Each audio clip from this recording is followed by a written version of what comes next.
Hello, ladies and gentlemen, and welcome to the Joe Emilio Show. It's great to be back. This is the first stream since last week. I hope you guys enjoyed your long weekend, the Easter holidays. For those of you who celebrate Easter, happy Easter, a belated happy Easter. I hope you had an awesome long weekend. Now, I can't think of a better way to come back this week. We're going to start off with quite an amazing guest, and I'm so excited to have him on the show.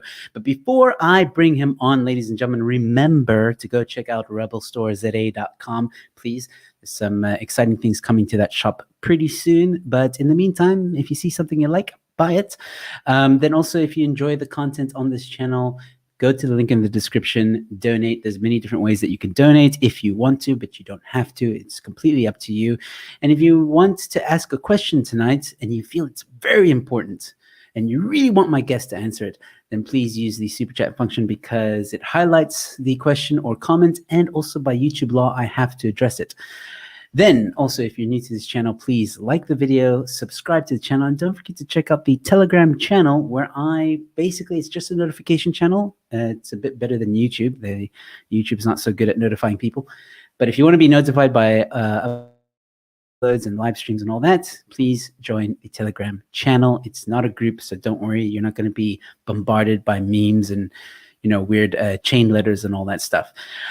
All right, ladies and gentlemen, without further ado, I'm going to bring this guy I am so excited to have on the show. I'm so happy to have him. He needs no introduction.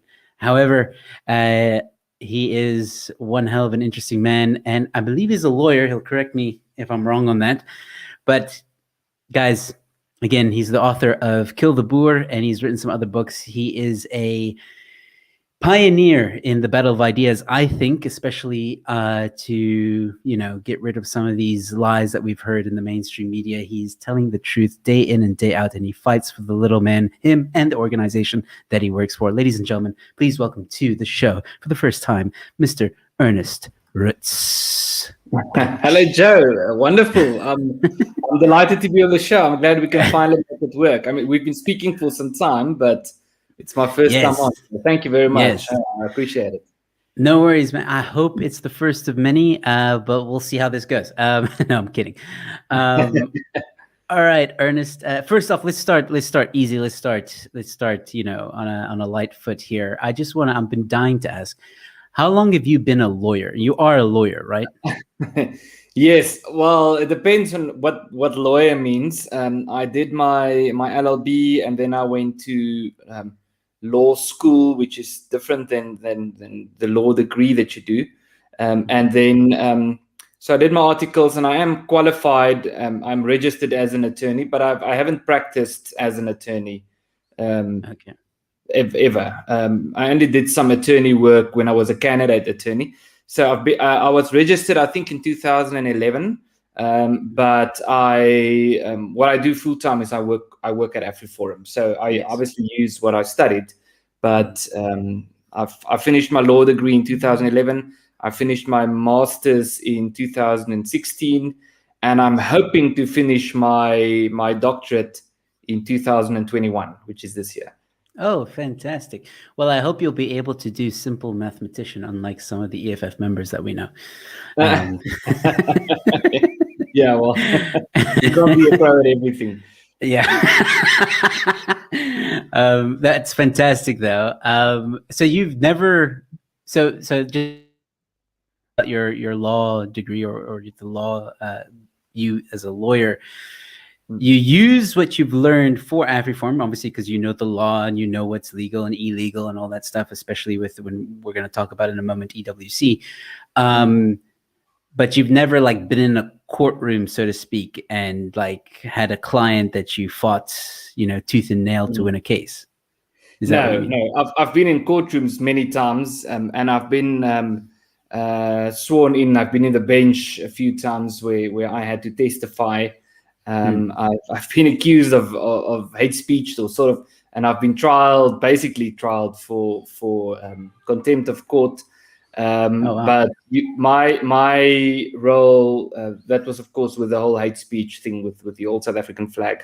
So I've been in court many times, but my role there is usually to represent Afriforum, not as a lawyer, but as to represent the organization through our lawyers, and so we consult with our lawyers and with advocates that we acquire to, we approach to represent us in courts, and we prepare our court cases like that. But so I'm always hesitant to tell people I'm a lawyer, because I'm afraid they're going to ask me for legal advice, which isn't really what I do. My focus is on my studies. Also, my master's degree was on public law, more particularly constitutional law, and more particularly the protection of minorities. So it's not the type of thing that you argue about in court. It's sort of the more political side of the law that I'm involved in. So I can't give people family law advice or advice about their wills. And I studied, I have the degree, but that's not really my expertise. Yeah. So it's more like constitutional kind of stuff and our rights and stuff like that you fight for, which makes sense, because Afriforum that's what you guys do.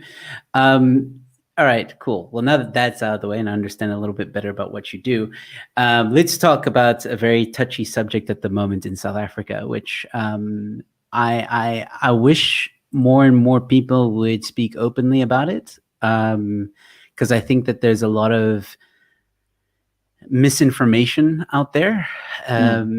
But let's see if we can try and give a nice broad explanation to those who may not know. EWC is a very South Africa. You talk about land on social media, and some people will just have a heart attack and say that it must happen because we must reform. It's important to reform and all that.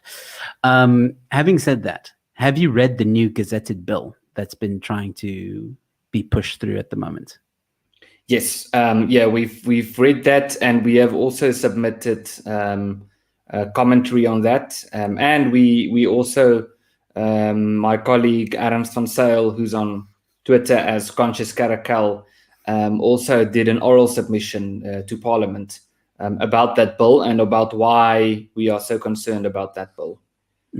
Just explain to us very quickly, what are the steps now? Because I think a lot of people are still in denial about EWC even happening. I've had conversations with people who are like, nah, they're never going to do it. It's never going to happen. But, I think that's a very naive way of living, because the fact is it is being discussed now in Parliament. So what are the next steps? When is there a point of no return? Have we passed that? I don't think we've reached that point of no return, but we are certainly getting closer to some form of EWC. I think the good news so far is they are not, the proponents of this constitutional change are not as, what's the right word, adamant, I want to say aggressive, or they've sort of backed down to a little extent, where initially they were very brave with their comments and how they framed it. And I remember Minister Zweli Mkhize said that, black people can be assured when they do this, no property of a black person will be touched. And President Ramaphosa said they're going to create the ultimate paradise. And they're a bit more mellowed in a way. They're still pushing this policy, but I think they underestimated the extent of the backlash that they would get. And also, they also underestimated the extent to which people would simply disagree with this through the public consultation process. But where we are now is there's two processes. The one process is there's a bill on the table, which is legislation about expropriation without compensation, which is a law, not a constitutional change. So that's the one process. And then the other process is changing the constitution. Now, there's some arguments that some people have said, no, you don't need to change the constitution. And it's very disingenuous and dishonest, actually. So they would say, no, you don't need to change the constitution for expropriation without compensation, because the constitution says there should be expropriation. That's at least one of the arguments. Or there should be compensation. So we will have compensation, but then compensation will be null. It will be zero. So there's some strange ways in which they're trying to push this through. And I mean, we have to combat this on all fronts. We have to submit legal legal opinions. We have to do oral presentations to Parliament. We have to write to them. We have to participate in the public meetings. And Afriforum is doing all of those. And of course, other than that, we need to get public support. And as we've seen in last year and the year before, they are extremely sensitive to international criticism. The ANC, they've gotten used to being the poster child of the miracle rainbow nation all over the world, and the party of Nelson Mandela, and these are the people who brought freedom to South Africa, and all of these cliches. And when they get criticized internationally, they can't handle it. And we've seen it several times. We saw the ANC's reaction when Donald Trump tweeted about South Africa. We saw them respond when the Australian Parliament submitted a motion.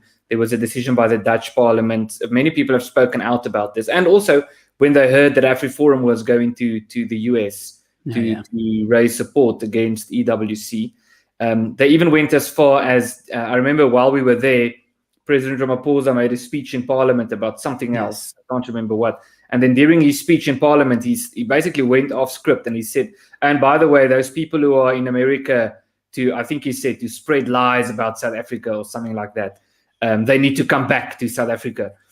So they took it seriously enough for the state president to sort of go off script during the speech and call on us to come back. So they are concerned in a way about the backlash, but that doesn't mean that the fight is over. I think the fight is still very much ahead of us. And like, what happens like now? I mean, so the bills being spoken about, being discussed. They may have toned down a little bit, but what's the next step? Like, let's say, I don't know, the after the public hearings and all that, what happens next? So what the process should be like is they publish this bill, and it goes for changing the constitution and for the legislation they want to pass. And then there's a public consultation process, which is where we are now. You can submit input and so forth. And then they have to consider that, and then they have to vote on it. But when it's a constitutional change, it's more complicated because they have to get the 2/3 majority, and then they have to get the Council of Provinces to agree. And so it's much more difficult to pass a constitutional change. Of course, it's easier if you are the ANC, because of the support that the ANC has, and the fact that the ANC also has the support of the EFF, who are basically the kingpin or the tail wagging the dog on this issue. They do have that, or at least they would be able to pass that in a way. So that's where we are now. And in a way, I think what also helps us maybe in a bittersweet way is the economic pressure that we are in, the downgrading of the country to junk status, and also the International Monetary Fund putting pressure on South Africa to implement policies that would ensure economic growth. Now, the ANC has this very detached from reality perception that somehow they're going to do this. They think that it's going to lead to economic growth simply if they declare it as such. So if we declare this will lead to economic growth, then that will be the case. So it's a hypothesis that's turned into a theory, and the theory is then turned into assumption, and then based on that assumption, they want to make laws. But the hypothesis right at the beginning was wrong, which means the theory that this is a good idea, that this would be good for economic growth, is wrong, which means the assumptions underlying this whole policy is wrong, which means the policy will fail. And we've seen it fail since they started with land reform. We've heard the Minister of Land Reform and Agriculture said that more than 90% of land reform projects have failed. I mean, everything is public knowledge by now. The former President Kgalema Motlanthe, who investigated this issue, who found that corruption is one of the major inhibiting factors on this. The fact that more than 90% of people who file land claims actually say they don't really want land, they want money. I mean, everything's public knowledge, but they have this utopian idea that is completely detached from reality, and they're basically at war with reality. That's what's happening in South Africa. Yeah, you utopian thought or thing or vision. I call it communism. Yeah. That's I think the end goal. I mean, we had the president just this year, as early of this year, Cyril Ramaphosa, when the ANC had its birthday, praising the South African Communist Party and saying, in his own words, that they have been a huge influence in the ANC's ideologies. And I think anybody that goes and watch that speech should be highly worried, because, as you know, and everybody who has studied history knows, communism has never worked. And I think that's where the argument of, but Ernest, don't you believe in reform? Don't you believe in making history right? I mean, don't you think the people that have been taken away from land deserve to have their land back? We as Africans deserve to have the land. What do you say to that? Yes, it's sad how detached this whole thing is from reality, and that's why I'm saying it's a war against reality, because all the available evidence is there that this thing is failing, this land reform project is failing, and we've said this many times. If we have a sort of a watered down socialist or a mild socialist approach, which has led to a mild failure, that simply means that an aggressive socialist approach would lead to an aggressive failure. And I think there are a few underlying, again, assumptions on this whole issue that are simply wrong. The one is, firstly, in responding to this from our side, we always say it's important to differentiate between redistribution and restitution. And restitution is something that, in principle, we should support, because restitution is to say there was some form of a mistake, there was something happened, we acknowledge that if something, in as far as something went wrong, we need to correct that. And so that is, in other words, practically speaking, to say that there where someone was actually chased off his land, or a community was dispossessed, then that community, they must either get the land back, or obviously with compensation, because what's forgotten or left out now is that families were actually compensated in the past. Or if they would opt for money, then that's also fine. That's a form of correcting the injustice. But there's this assumption that if you are white, then by definition, the land that you own is illegitimate. So I remember I attended a conference where a representative of the Department of Land Reform spoke 2 or 3 years ago now. It was before COVID, of course. And he spoke about, correcting the historic injustices through redistribution, not restitution. In other words, basically what he was saying, that we should take the land that is owned by white people and give it to black people. And if we do this, we correct historic injustices. And then I asked him a question, and I said, well, what happens when you do that? You take land that belongs to a white person, you give it to a black person. So now the injustice has been reversed in theory. But also what we should add is the measure on whether this is a success is demographic representativity, which is, again, detached from the policy. So the question is, then, if the demographic representativity is the goal, and you say that we need to take white-owned and turn it into black-owned to correct the injustices, what happens if that black beneficiary decides to sell the land in the open market, and the person who buys the land is not black, is a white person? Because then you're not going to achieve the goal of demographic representativity. But you cannot say that this is an injustice. And then the representative said, no, well, in that case, that's easy. The correction of the historic injustice has been reversed. So now it's an injustice again, simply because of the fact that the person who owns the land is white. So this is just racist. That's what it is. It's a policy of racist theft. And they're trying to portray it as correcting historic injustices. We can correct historic injustices without having this racist approach. Yeah, I mean, I think a normal solution would be to open up the markets a bit, get rid of BEE. And I know that's a very controversial suggestion for some people, but I think more and more I'm seeing more people realize that BEE doesn't actually work for the average South African, black South African. Even I've seen on social media a lot of black South Africans saying that BEE doesn't work for them. It's a sham, and it only works for the elites. Having said that, I think that you're spot on in what you just said.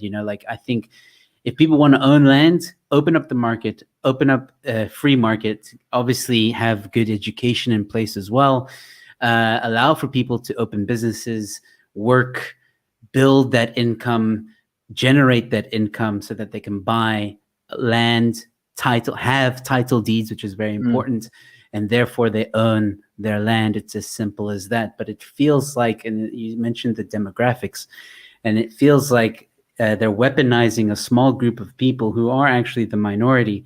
They're saying that these small group of people own, I don't know, what was the crazy 75% of the land or something, which is hard for me to even fathom or believe. And that's what needs to be taken away. But I remember once in one of your documentaries, you said that it's not actually 75% of the land. That's a lie. Yep. Yeah, so these distorted figures about land ownership is very, very shocking. And so one of the things is 75. When we often hear people, someone repeated it again. So I think was it the president? I think the president or the deputy president. This thing that white people own 80% of the land. It's completely ludicrous. Firstly, it's easy to prove wrong because government owns about a quarter of the land. One study found them to own and control about 24%. I think there was another one that said 26%. So let's say 25%. So if government already owns and controls 25% of the land in this country, how can white people own 80%? It doesn't add up. But there was a study on this, and that's how they distort the figures. There was a study by two studies. One was by Agri-SA, and one was by actually, I think the Department of Land Reform did this audit. Might have been the Department of Agriculture, the land ownership audit, and it's the government one, obviously, or unsurprisingly, is filled with methodological errors. And if you can just go look at the report, the way they count the figures, they make mistakes and stuff like that.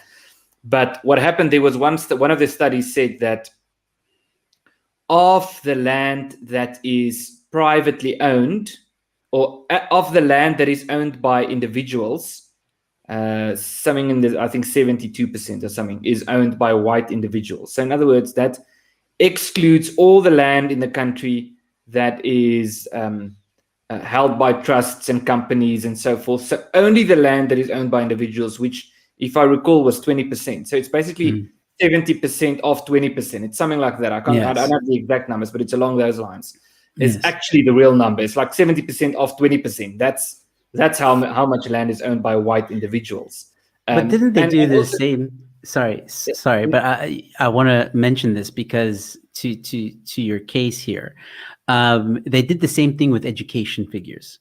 They said, I think it was just before COVID in 2019, 2018, they were boasting, ANC was boasting about how a lot of matrics got 80% or something like that, or I can't remember the exact thing, but they twisted it in a way that was basically saying the majority of matrics won, or not won, sorry, passed, but it was of a 80% of another percentage. They missed out that part, you know? So like it's they do this all the time. They twist the figures. But anyway, go on.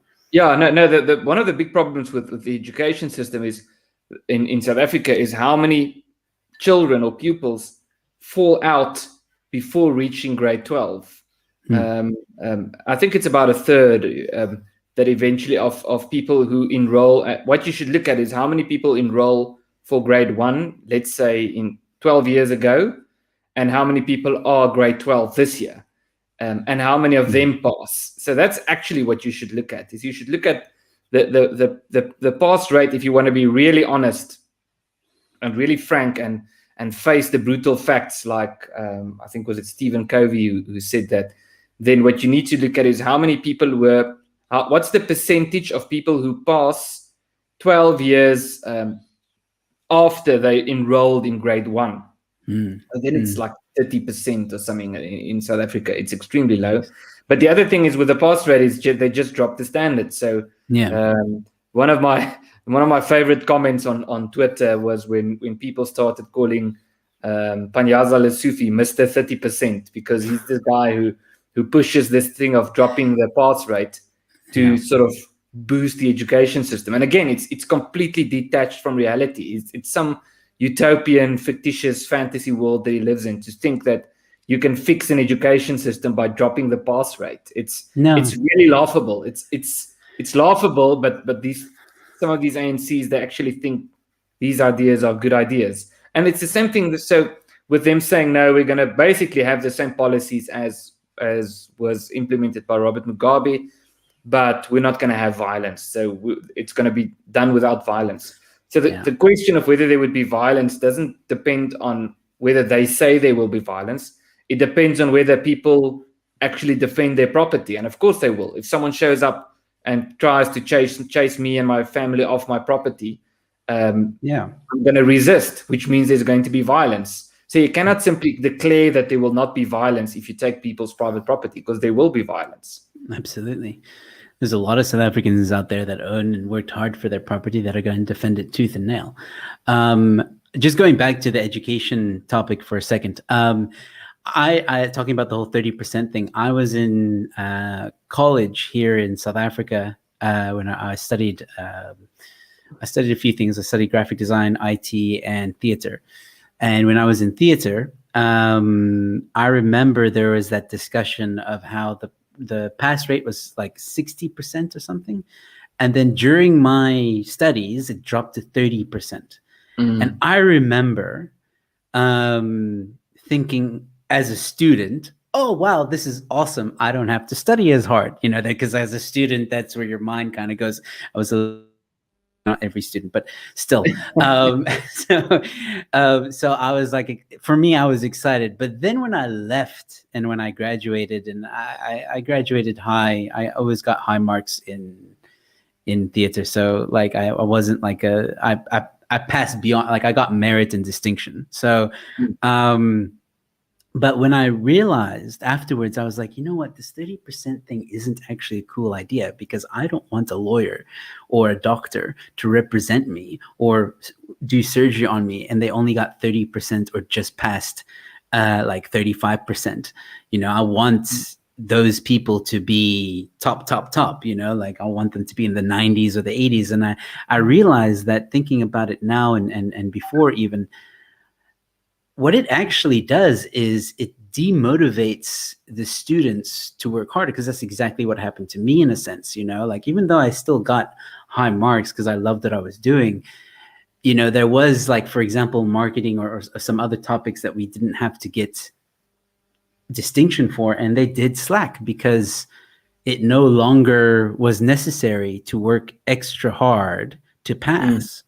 So essentially what you're doing to your nation and your future generations, I hate to use this word, but dumbifying future generations, because you're making them lazy, and ergo probably will lead to more dependency on the government, which is essentially also what they want. Yes, and you are tainting the occupation or the market. So it's this whole thing. So if you want to appoint someone, let's say you're an employer and someone applies for a job, and you say, oh, well, this guy was from the class who had when they changed the pass rate to 30%. Oh, well, this guy passed, but what does it really mean to pass, to have a degree or to have matric or something, if it's only 30%? So it's so ludicrous to try to even reach a conclusion that this is a good idea. But again, we see the same pattern over and over again. We see the same pattern with the education system. We see what they're doing with land reform. We see how they keep trying to convince us that they take corruption seriously. It's the same thing over and over again. It's these ideas and policies that are so detached from reality. That's just what it is. They attempt to regulate speech. Now they want to change the Equality Act, PEPUDA, to make the definition of discrimination much broader, to basically include or take intent out as one of the criteria. So you can be guilty of discriminating against someone accidentally, and you can be guilty also of you can hold the employer accountable if an employee accidentally discriminates against someone. And now again, you have these ludicrous situations. So that's actually an example that someone from our legal team pointed out. So let's say you have a Muslim woman working at you for you at your company, and she wants to wear a burqa, and if you deny her that, then you are discriminating. So let's say you agree, you say, well, that's fine, you can wear that if that's what you prefer, but you also have some feminists working with you who find this offensive, who find this as, oppressing women's rights. So now you're discriminating against the feminist. So it's like there are some cases where you simply cannot win. It doesn't matter what you decide or what you say, you're going to get in trouble. And the thing is, it just makes the law pretty much, if that's what you get when the law becomes so convoluted, or when it becomes so abundant, it just becomes irrelevant and impractical, and people are just not going to care about the law anymore. And because that's the thing, is there's an important point in constitutionalism or in public law that people don't seem to understand, and especially politicians don't seem to understand, is you cannot change reality by making laws. You can change laws by changing reality. In other words, let's take e-toll as an example. If people just decide they're not going to pay e-tolls, then the system crashes. Or let's say a better example, if the speed limit is 60 kilometers per hour, it's only relevant. That law is only relevant, and it's only applicable if people abide by that. So if 1 out of 100 people, let's say if 1% rather crosses the speed limit and goes over at 80 kilometers per hour, then that person can be, there can be consequences. But if 80% of people just don't care about the law, they can make laws as much as they want. If 80% of people drive at 100 kilometers an hour where it says 60 kilometers an hour, they're just not going to be able to do anything about it. So you can, and then what's going to happen is they're going to have to change the speed limit. So you have to change laws to adapt to reality. You can't change reality. You can't expect of reality to adapt, to change to laws. So you can't think, you can't have it's just not practical to suggest that people are going to be more educated, people are going to be smarter if we drop the pass rate. It just doesn't make sense. But that's the type of thinking that we have in South Africa. No, and it's worrying, to say the least. But I think that, well, I like to believe that some people do strive still to be that extra, I don't want to say extra educated, but more extra, like, just achievements. Like, they strive to, like, get the best mark that they possibly can, whether it be 80 or 90%, and hopefully that's the case. But hopefully also they will see the error in the ways and change the pass rate. Some people would argue that it's for the people that didn't have opportunity to get into certain schools or colleges, but I don't think that plays a role. I think that's just a guilt trip more than anything else, so that people shut up and don't say anything. But anyway, I really want to talk about the documentaries that you made, or Afriforum made rather, the Disrupted Land and Tainted Heroes, which I thoroughly enjoyed. Just one quick comment on that. I've spoken to some people about it. I've tried to tell people, hey, you should watch this if you're a person that wants to know a little bit more information and stuff like that. You should give this a try. I'm not trying to sway anyone necessarily. I'm just saying, hey, watch it if you're interested, if you want to know. And a few people came to me and said, this is propaganda material. I've seen that argument being made before, and I'm like, but isn't any kind of documentary to some extent kind of propaganda-ish? I don't know. What is your comment on that? What do you have to say to people who say that?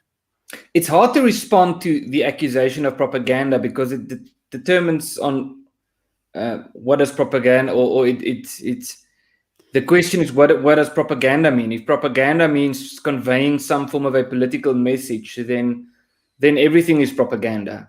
But also the accusation of propaganda is a very lazy accusation. It's something that people use when they don't like a particular political message, but they don't really know how to refute it, how to point out that this is wrong. So then they just say, no, it's propaganda, so you dismiss it without really going into the points that are made. I remember with Tainted Heroes, up to today, I haven't heard a single criticism of the documentary that was by someone pointing out a factual error. I haven't heard a single factual error in that documentary where someone said, well, in the documentary you said this, but that's actually false. It's not true. So no one's questioning the truth or the facts that are in the documentary. They're just claiming that it's propaganda because they disagree with the point that it raises. They disagree with the narrative. And that's the thing. There's a particular, you can call it a prescribed narrative in South Africa and in the world, you could say. So there's a particular narrative about the history of the ANC. And if you step out of line with regard to that narrative, then you get accused of spreading propaganda. When even it doesn't matter if what you're saying is the truth or not. And Tainted Heroes is an excellent example of that. I remember the funniest thing to me was Max de Pree, who vehemently criticized the documentary in the media. I think he also called it propaganda. And then afterwards he said, no, he didn't watch it, but he knows it's propaganda.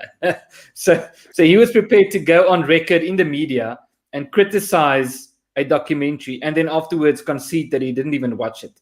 And I mean, it's just crazy. So if you have a problem, if you want to declare it as propaganda, that's fine. But your argument would be much stronger if you actually went through the effort of pointing out why it's wrong. If you just declare everything that you disagree with as propaganda, that's like calling everyone a racist. You're not gonna achieve anything, and people are not gonna take you seriously. Fantastic answer. I think you hit the nail on the head there. And I can't believe that guy had a comment and he didn't even watch it. At least have the courtesy of watching it, then having at least an opinion, even if it's wrong. At least you watched it. It's like Star Wars. People who tell me that they don't like Star Wars, and I'm like, have you watched it? Nah. I'm like, well, how do you know? How do you know? Yeah, exactly. That's exactly the same thing. All right. Follow-up question to that is, Afriforum has made a number of documentaries, like we said, Disrupted Land, Tainted Heroes, all brilliant. I'm dying to know, will there be a documentary adaptation of Kill the Boer? Yes and no. We don't have a plan of making a full length, like a feature documentary, but we have in last year we published a short documentary about Wilmien Potgieter, the Lindley murders. And if anyone here haven't watched it, I honestly recommend watching it. It's a reenactment of what happened, and we tried to do it in a way that's stylish and respectful, and obviously with the consent of the family, who we spoke with before and after and during the process, to be respectful.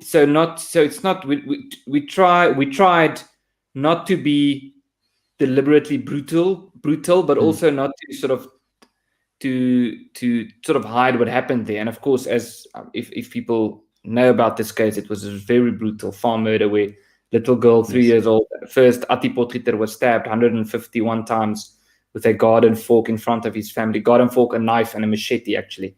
And then the little girl, Wilmien Potgieter, who watched this whole ordeal, they then murdered her. They shot her. And then Wilna, who just watched them murder her husband like that and kill her little girl, they then took her into the house, and then they had her kneel, and then they executed her.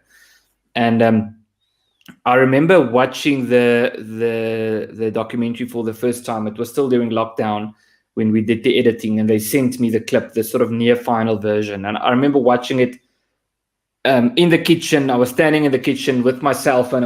I put earphones in. My children were playing, and I watched this. And I remember I was so disturbed after watching the documentary. And it wasn't disturbed like watching a horror movie. It's just disturbed. Saddened is probably the better word. I was so touched by also how the film team presented it, that I remember I had to just walk out, just stand outside for a few minutes and sort of regain myself.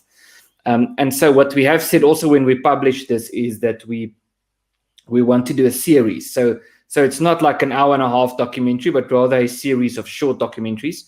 And we started working on two follow-ups, which we decided to sort of put on the shelf for now, because of the fact that those are cases that are still being trialed, and it's much more difficult to speak to to people, to loved ones who were involved, or to people who are on the scene, or witnesses and so forth, when the matter is being heard in court. So they would be usually, their legal advice would be not to speak to the media or to someone who makes a documentary film, which is good legal advice, but it makes it hard to make the film. So we need to deal with older cases that have already been through trial and so forth.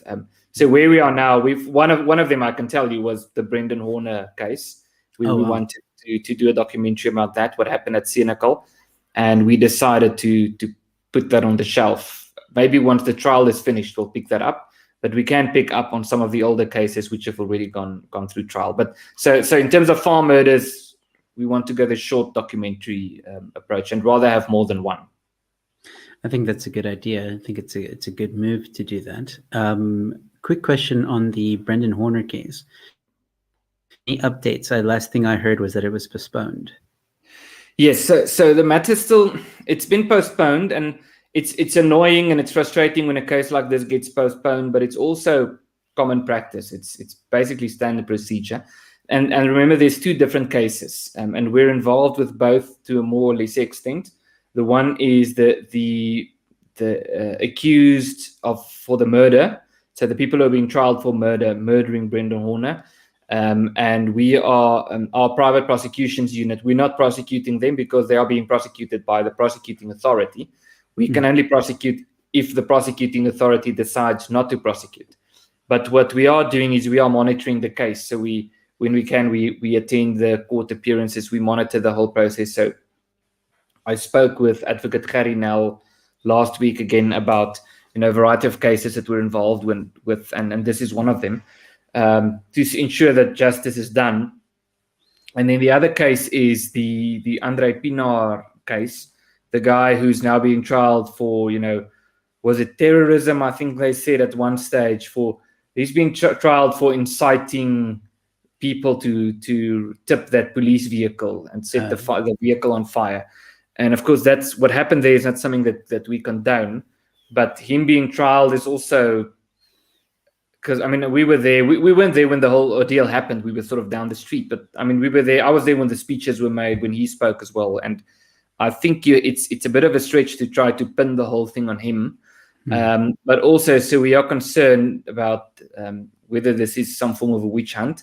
And also we need to consider how quickly, so what happened at Senegal, or after this incident happened with the police vehicle and the scuffle, or whatever you want to call it at the court, the Free State provincial government issued a press statement. The Department of Police, the Department of Agriculture, I think there was another one. All of these government departments issued press statements calling for a swift prosecution. But again, it's the double standards. They didn't issue press statements when members of the EFF were trashing Clicks stores for that, the Tresemme ad. And if they want to prosecute someone for that, they can, because Julius Malema on Twitter, he called on people to go and attack Click stores, and people went and attacked Click stores, and they vandalized shops and caused millions of rands of damage. But there's not a prosecution there. So it's the double standards is so glaring. It's so glaringly obvious that it's something that we have to fight against. Yeah, no, absolutely. I think Senegal was one of the most traumatic events that happened during the lockdown. The death of a young farm manager being killed so brutally. And just the suspense around it, now you hear the cops might be involved with the livestock, this theft and all. Like, there's this huge kind of story that is, I think a lot of people are waiting for the truth to come out, regardless. Obviously, we know who killed Brendan, well, we'll see. There's so much, like I said, to this story, and I think it's going to make for an awesome, I don't mean to say that in a rude way, but it's gonna be a story that I think a lot of South Africans are going to talk about for years to come once the truth comes out. Having said that, I know Afriforum does a lot of work with farm murders and the statistics of farm murders. Is there anything that you can tell us about this year with regards to farm murders? What the stats look like compared to this time last year? Well, the numbers are up, at least if you compare last year with the year before. I haven't checked the numbers recently or made a recent comparison to last year, which we will do soon. But we issued numbers, I think, 2 months ago for 2020 compared to 2019. And the shocking thing there is 2020, we had the lockdown, and especially those 3 months of the hard lockdown, people weren't really able to move, and there were very, very few, I think 1 or 2 farm murders and very few farm attacks as well. But despite the fact that we had a lockdown, we had more farm murders. There was an increase. So we are concerned there's a very clear upwards trend when it comes to farm murders. And also, Senekal was an important thing because everyone started talking about this. The president issued a newsletter. Bekitsele suddenly said no, farm murders is a priority crime, when he hasn't changed anything. But just a few months earlier, when he spoke at, what was the town? It's not Newcastle. It was near there, somewhere in KZN. I forgot the name. Normandin, I think. When he spoke there to some farmers, he said, no, this isn't a priority crime and it shouldn't be a priority crime. And nothing changed after him saying that it isn't a priority crime and it shouldn't be one, other than the fact that there were those riots at Senekal, if that's what you want to call them. And now he said, no, this is a priority crime. So simply him saying it's a priority crime, as if that changes reality now. Despite the fact that the Minister of Police and the President and everyone was now outspoken all of a sudden when this Brendan Horner thing became an issue, what we still saw at the end of the year was that the numbers were up, and the numbers are higher if you compare on a monthly basis on average with the previous year. So there's been this upwards trend for probably 7 years now when it comes to farm attacks and farm murders. Would you say that it's escalated in the past year, even more so? Yeah, well, it definitely escalated during 2020. I'm not sure. I'm going to have to speculate if I compare 2021, the last 2 months or so, with 2020, because I haven't done the comparison, or I haven't checked the numbers in that detail yet. But there is a report on Afriforum's website on 2020 compared to 2019, and you can clearly see that there's a spike, and there has been a spike, an increasing spike over the last few years. Something interesting I just thought of while you're telling us about all these stats in the upward trend. Now, I don't know if you're aware, but people who watch my channel and watch me on TikTok will know that I've been talking a lot about this topic of basically SAPS and their system that is supposed to, catalog evidence and catalog DNA and all that stuff, vital information for any court case that has firearms or DNA, has been switched off. I'm not going to go into too much detail about it right now, because you guys, anybody watching can easily go to my previous videos, and I've done some explanations on it. I'm wondering, because those systems went down in June 2020, I would be interested to see the farm attack statistics during that time, June 2020, if they go even more up than the previous. Not just me being a bit of a conspiracy theorist here, but it worries me that, these attacks and these murders go up and we have basically no system to protect us. I'm worried. They did go up during the second half of 2020. So that certainly is the case. And that's worrying, because now we have a system that's been down since June 2020. Those cases, I know, the DNA relies. I mean, if you're going to convict someone of an attack or murder, you need that DNA evidence. It's your smoking gun, if you will. It puts the perp there. It proves that person did it in different ways. And if you don't have a system working to catalog that evidence, if it's non-existent, those victims are never going to see justice. And regardless of how people feel about farm murders and farm attacks, because I know that's also a touchy subject for South Africans, why I don't know, should be an important subject to talk about. That should worry you.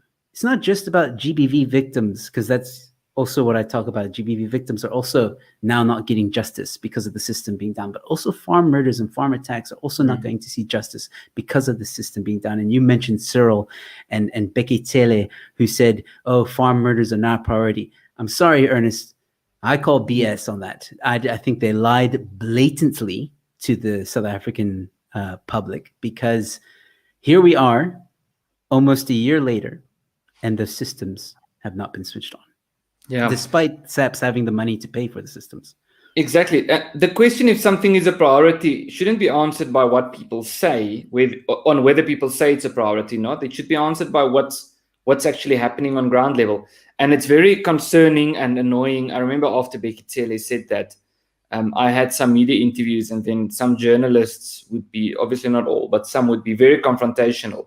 And they would say, well, why are you still complaining about farm murders? The minister himself has said now that it's a priority. As if him saying something during an interview on News 24 changes reality. The reality is, the question on whether it's a priority is not determined by what the minister says during an interview. It's determined by what's happening on ground level. Are there specialist units for farm murders? Are they releasing statistics annually or quarterly even? Is there a partnership with civil society?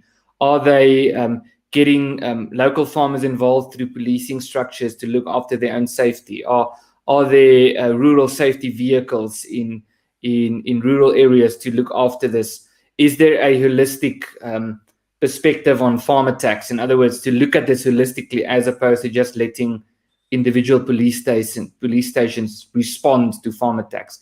Are there any attempts to prevent these attacks from happening as opposed to just responding to them when they happen? Is this a priority of the hawks? These are the questions that we should answer if the question is this a priority crime? Not what did Becky Tele say on News 24. That's basically irrelevant. And with regards to all of these questions I've just mentioned as examples, and there are other questions as well, with all of them, the answer is no, there's nothing happening, which means it simply isn't a priority. Yeah, actions speak louder than words. I always say this about Cyril as well. He comes out with his little newsletter every now and again on a Monday, and I'm like, your words mean nothing, my friend. Like, absolutely nothing. For years, South Africans have been complaining about these problems, and you've done nothing. The ANC has done nothing. If anything, it's getting even worse. Unfortunately, it seems like South Africans refuse to wake up. But I hope that shows like this will give them a reason to. Finally, before we close off, Ernest, I mentioned to you off air that I'm a huge fan, and I'm not embarrassed to admit that in public. And the reason why is because I would encourage everyone to watch all your interviews on a news channel, especially old ones, like maybe around, I don't know, within the past 5 years, I would say.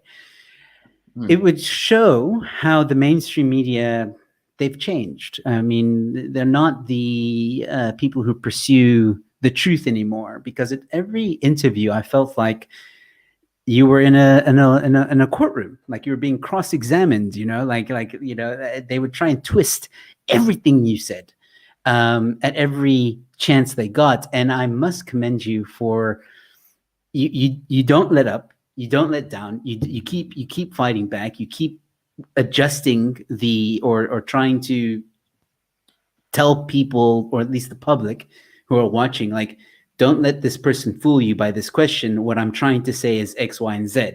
And I just wanted to get your opinion here. Am I wrong to make that observation, or do you also think that the media has some kind of agenda against not just you, but possibly Afriforum, IRR, and other people that are alike? No, there's definitely an agenda. And again, it's not all of them, but it tends to be the more senior ones, and it tends to be the journalists who get jobs as TV anchors or as newspaper editors, and with some exceptions again. But no, it's definitely the case where it's this, again, it's this battle against reality. but it's as if there's this script about South Africa, South African history, but also what's happening in South Africa. Who are the villains? Who are the good guys? And there's this script, and it's a very short script. It's like one paragraph. Yeah. And the paragraph is basically, South Africa was very nice and peaceful up until 1652. Then, the whites came and South Africa turned into this evil country, and everything was evil and horrible up until 1994. And then, the evil was broken and there was this miracle. And now, now peace and freedom has arrived. And yes, there are some problems. There's corruption and these things are a problem. But all of that is just basically Jacob Zuma's fault. That's basically the narrative. And if you say something other than that, if you say the problem in the ANC is not just Jacob Zuma, then that's that's stepping over the line or crossing the line of the narrative.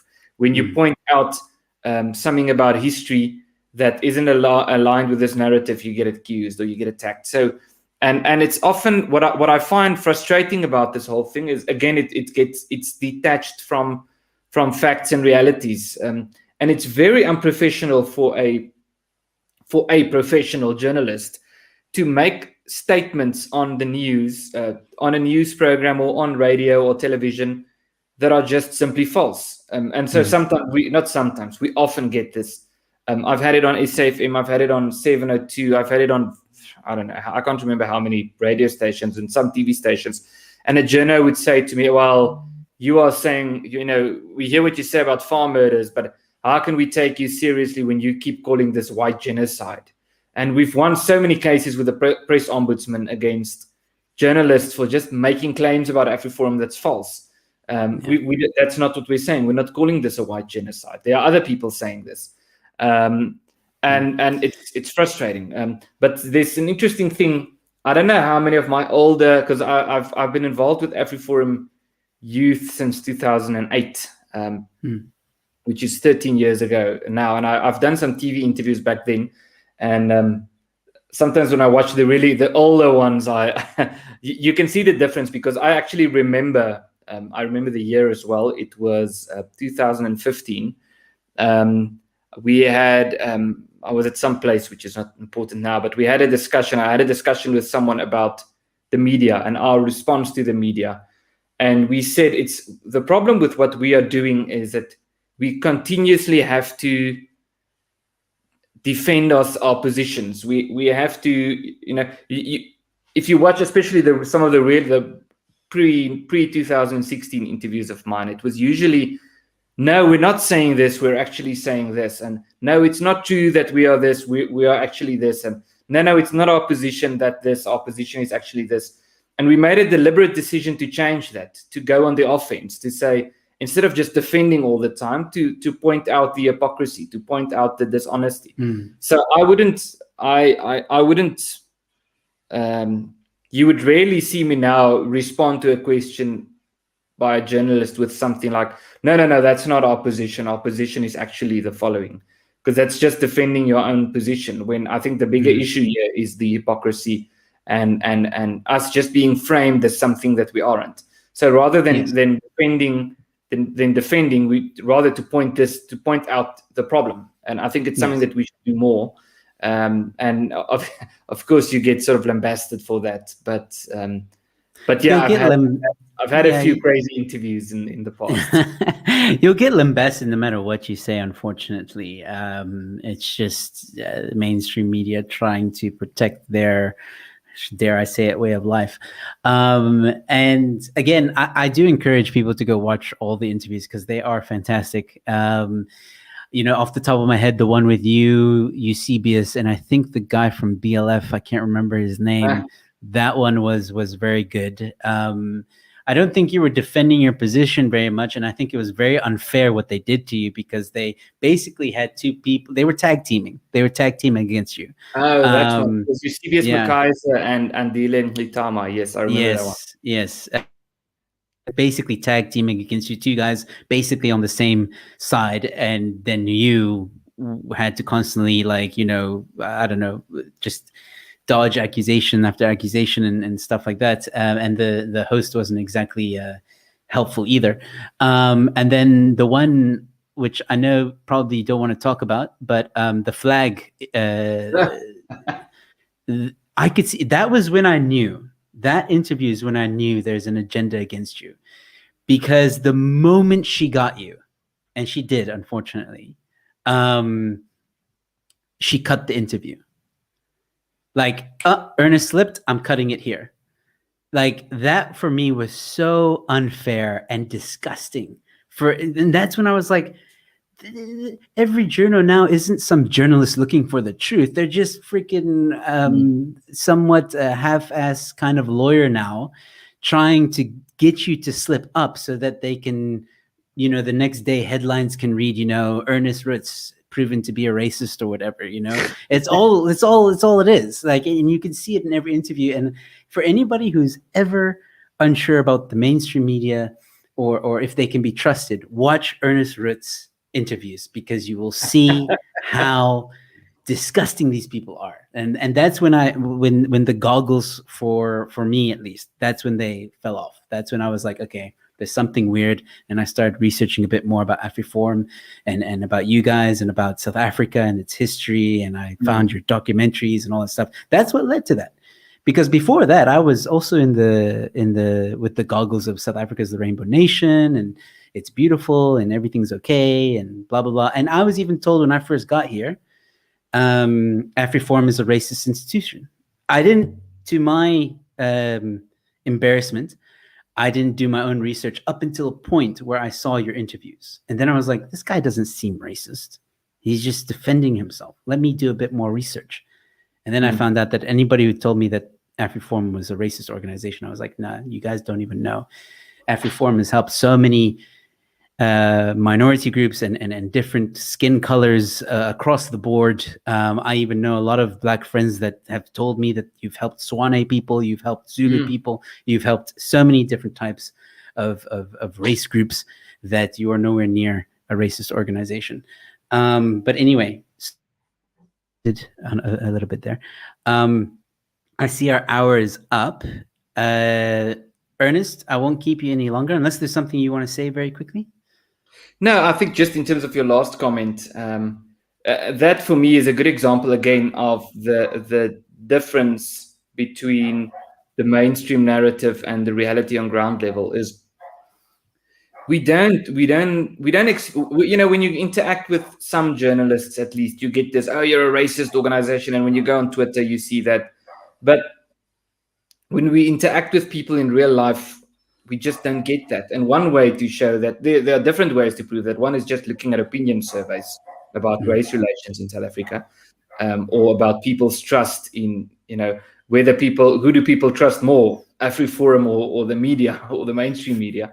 And then another way of looking at it is just by speaking to the people at our private prosecutions unit. We have received not hundreds, but thousands of phone calls and emails and messages from ordinary Black people, either to thank us for what we are doing or to request us to become involved with some issue that they are struggling with, to the point that we simply cannot help everyone, but we're trying to help where we can. And we can go down the list of court cases we've been involved with. There was the Nkungumati community in Nkandla, actually. They were promised by government that they would get a school, I think like 20 years ago. That never materialized. We went to court on their behalf. We assisted them to get a court order that the school has to be built. There's many examples. The Walmanstal Communal Property Association, which is a Black community whose property was taken from them. We went to court to assist them to make sure their property rights are protected. What was his name? Dr. Matedu Maserumuli, his land there was a land grab on his property. The police just refused to help him. Afriforum came in and we helped him, and we can just go down the list. So we believe what we call in bonding and bridging. Bonding means within our own community, we don't shy away from who we are. We're not afraid to use the term Afrikaner, for example. We are proud of who we are, and there's nothing wrong with that. And also to show that, to convey that message also to our community, that you can be an Afrikaner. You don't, if in the year 2021 or post 1994, you shouldn't be ashamed if you speak Afrikaans, or if you identify with Afrikaner culture or something like that. But then also bridging means that we reach out to other communities. We believe, and that's been looking at history, we tend to only look at the battles and the conflicts. We think of Afrikaner history and we think of the wars with the British. We think of the Battle of Blood River and the Battle of Veghkop and Italeni. But there were many, many, many examples of cooperation between Afrikaners and African cultural communities, with King Dini Zulu of the Zulus, and there's a long list. We can go down the list. And we try to honor that tradition also of our ancestors, to try to work together where we can and to reach out, and not to do it in a woke virtue signaling type of way, but to actually help in a way that is sustainable, such as to assist this community who've been promised by government that they would get a school, to assist them to actually make sure that the promise is fulfilled, and have the school built there. That's something that's sustainable. But yeah, so we're not too deterred or detracted by how we are framed by people in the media or public commentators who are in this apparent competition on who can be the most woke or most left-leaning. We just don't allow these type of things to determine our agenda or to have us deflect from what we're doing. We determine our agenda based on real-world realities. Well, again, actions speak louder than words. When I saw that school was built, I think someone, Ronaldo often says, ask the EFF how many schools they've built for their communities. Ask the ANC how many schools they built for their communities. It's you guys literally did something amazing. Nobody can refute it. They can try, but at the end of the day, you delivered better than any political party has done in years, probably. And that should be praised, and you should be thanked for that. So again, those examples are out there. If people research hard enough, or maybe not hard enough, but if you just look, you'll see it. Anyway, I don't want to keep you longer. I've already gone a bit over time. But Ernest, I hope you'll join me again. There were a few more questions I wanted to ask, but we can leave it for another time. Especially, I'd like to keep up to date with EWC and farm as possible. So, we'll have you back if something you feel you want to, talk about on a platform. You're always welcome on this channel to say what you need to say. Thank you. No, I appreciate it, and I'll gladly come back. It was a great discussion. Thank you so much. All right, I'm gonna do a bit of a send off. If you have to leave, you're more than welcome to. Otherwise, you can hang for just 60 seconds, and I'll give you a proper goodbye off the air. So, ladies and gentlemen, that was Ernest Roets. What more is there to say, ladies and gentlemen? For all of you that thought that Afriforum is some weird racist organization, trust me, if you think that, you have been lied to by the mainstream media. It's as simple as that. I am honored and very happy to have had this man on my show, Ernest Roets. I hope that he'll come back in. He said he will, but we'll make that happen. Ladies and gentlemen, thank you so much for all your comments. Unfortunately, we couldn't get to any questions. It was a very nice and interesting discussion with the one and only Ernest Roets. So for those of you that are new to the channel, don't forget to please like the video and share it far and wide. And don't forget to join that Telegram group. Also, don't forget to go to rebelstoreza.com, check out something. And if you like something, then buy it. Also donate in any way you want. Links in the description below. It'd be greatly appreciated. Ladies and gentlemen, I will be back only next week. I got a very busy week this week, so unfortunately I'll only see you next week, Monday or Tuesday. Tuesday I'll be back for another Tech Tuesday with Yanni van der Valt. Until then, ladies and gentlemen, as always, stay safe, be kind to one another, and I'll see you at the next one. Cheers.